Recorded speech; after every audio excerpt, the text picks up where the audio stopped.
प्रभु यीशु के सामर्थ्य नाम में आप सबको जय मसीह की। Praise the Lord. आइए आज के मनन के लिए हम प्रभु के पवित्र वचन को निकालें। मेरे साथ भजन संहिता की किताब निकालिएगा। भजन संहिता की पुस्तक उसका 73 अध्याय और उसका वचन 28। यहाँ इस प्रकार से लिखा है, परंतु परमेश्वर के समीप रहना यही मेरे लिए भला है। मैंने प्रभु यहोवा को अपना शरण स्थान माना है, जिससे मैं तेरे सब कामों का वर्णन करूँ। Praise the lord, hallelujah. प्रभु के लोगों, परमेश्वर के साथ चलते चलते संसार में रहते कई बार जीवन में विकट परिस्थितियाँ आती हैं, विषम परिस्थितियाँ आती है, पीड़ा का समय, दुख का समय, वेदना का समय। कई बार जब हमारे जीवन में आनंद होता है तो ये आनंद में हम इतने मगन हो जाते हैं कि हम परमेश्वर से कई बार दूर हो जाते हैं। पर जब ये कठिन परिस्थितियाँ आती है तब हम परमेश्वर को ढूंढते हैं, प्रभु को हम पुकारते हैं और कई बार हम अपने जीवन में बहुत निराश हो जाते हैं। एक छोटे से बच्चे को देखिए, एक छोटे बच्चे को आप सारे रिश्तेदारों से गोदी में ले लें, पिताजी, दादा, दादी, मौसा, मौसी, सब कोई, पर उस बच्चे को क्या चाहिए? उसकी सुरक्षा कहाँ है? वो अपनी माँ के पास अपने आप को सुरक्षित महसूस करता है।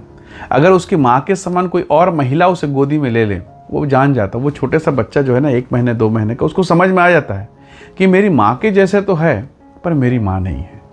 क्यों उसे पता चल जाता है? क्योंकि वो उससे जन्मा है, वो उससे निकला है, वो उसके देह से बाहर आया है। जैसे मैं और आप अपनी माँ के देह से हम निकले हैं, हमने उसके देह से जीवन पाया है। हमारा देह इस बात को समझता है, हमारा सेंस, हमारा ज्ञान समझता है। प्रभु के लोगों, आपको और मुझको किसने बनाया? संसार के अन्य लोगों को छोड़िए, आप तो परमेश्वर के लोग हैं। जब परमेश्वर ने आपको बनाया, आपको सृजा, आपको रचा, उसके मन में आपके लिए एक महान योजना है। आपको मालूम है मेरा परमेश्वर सदैव मेरे साथ रहता है। तो कई बार हम क्या करते हैं, जब हमारे जीवन में दुख, तकलीफ, पीड़ा आता है, समस्या आता है, हम दाएं बाएं आगे पीछे कहीं भागते हैं। इधर भागा, इसके पास गए, वहाँ से कुछ प्रबंध किया, वहाँ से कुछ आशा थी, वहाँ से कुछ मिल जाएगा, ये व्यक्ति मेरे साथ खड़ा होगा। अंत में होता क्या है? अंत में हम ठगे जाते हैं, हम निराश हो जाते हैं और जीवन में अंधकार से घिर जाते हैं। हमारे पास अच्छे मित्र हैं, अच्छे डॉक्टरों की टीम है, लॉयर्स की टीम है, हमारे अच्छी पहचान है। या हो सकता है मुझे मनुष्य होने के नाते बहुतों से आशा थी, ये मेरी सहायता करेंगे, पर हुआ क्या? कोई भी मददगार नहीं, और अब मैं अकेला अंधेरे में छोड़ दिया गया हूँ। और ऐसी दशा में क्या? आपको याद होगा उस लाचार व्यक्ति के बारे में जो चल फिर भी नहीं सकता था। उसके मित्रों ने उसे लपेट के खाट में लेटा के लाया और ले जा के यीशु मसीह जहाँ बैठे थे उस घर में उस छप्पर को खोल के उसके सामने रख दिया, लटका के छोड़ दिया। वो चलने की दशा में नहीं। यीशु ने कहा उस लाचार व्यक्ति, उठ, चल फिर और अपनी खाट उठा के चल। और ऐसा ही हुआ। परमेश्वर के लोगों, हो सकता है आज आप लाचारी की दशा में हो और कोई उम्मीद नहीं है, तो बेहतर है कि हम अपने चरवाहा, अपने प्रभु, अपने मसीह के पास दौड़ें। क्योंकि जैसे वो बच्चा अपने आप को अपनी माँ के गोद में सुरक्षित महसूस करता है, वैसे ही जब आप सच में परमेश्वर के निकटता में आएंगे, आपकी सुरक्षा होगी, मेरी सुरक्षा होगी। प्रभु में सिखाता है। अगर दाऊद कहता है, परमेश्वर का वचन हमें सिखाता है, कहीं और के 1000 दिन से उसकी ड्यूटी का 1 दिन अच्छा है। बहुत बार हम संसार के काम में, संसार की चीज़ों में इतने व्यस्त हो जाते हैं, हमारे पास समय नहीं रहता, हम प्रभु के पास बैठ नहीं पाते हैं। कई बार हम अपने जीवन में गड़बड़ियाँ करते हैं, गलत बातों को हम अपने जीवन में आने देते हैं, बाद में उसी कारण तकलीफ होता है। जरा सोचिए, एक कुम्हार जब एक मटकी बनाता है तो मिट्टी को लाएगा, उसे सड़ाता है और उसमें से जितने भी कंकड़ पत्थर होंगे, छोटा कंकड़, उसे वो अलग करता है। क्यों अलग करता है? क्योंकि उसे मालूम है अगर मैं इस घड़े को बनाऊंगा, छाँव में सुखाऊंगा, फिर उसके बाद इसे भट्ठे में डालूंगा, पर अगर थोड़ी सी बुराई वो कंकड़ पत्थर रहेगा, वो चटक के फूट जाएगा और एक घड़े में छेद हो जाएगा। फिर सारा मेहनत, सारा परिश्रम व्यर्थ हो जाएगा। कई बार हमारे जीवन में वो चीज़ें होती है, कोई नहीं जानता, केवल परमेश्वर का आत्मा, और मैं उसी के साथ बढ़ रहा हूँ, उसी बुराई के साथ, और बाद में बुराई जी का जंजाल बनता है।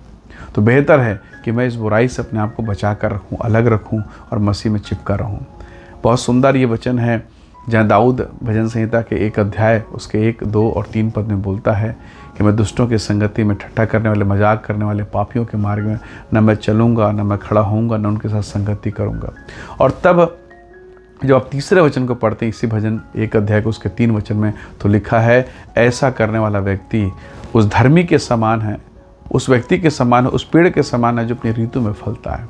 तो प्रभु के लोगों, हो सकता है आज आप मुरझाए हुए हों, आज आपके जीवन में ब्लेसिंग नहीं है, पर परमेश्वर अनुग्रह देगा, आप अपने समय में फलोगे फूलोगे।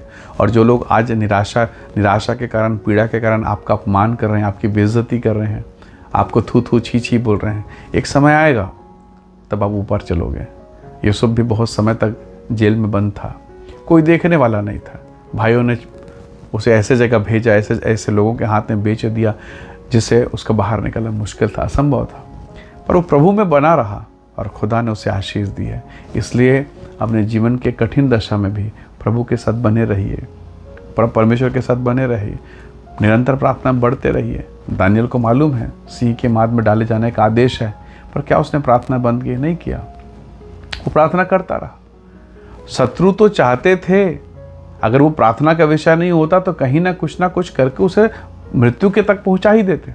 पर दानियल जानता है मेरा बचाव मेरे परमेश्वर की तरफ से है। इसलिए अगर आज आप पीड़ा में हैं, अस्पताल या कोर्ट कचहरी के मामले में हैं, कि जीवन की ऐसी कठिन परिस्थिति में फंस गए हैं, आपने सब कुछ किया, प्रार्थना नहीं किया, प्रार्थना करना शुरू कीजिए।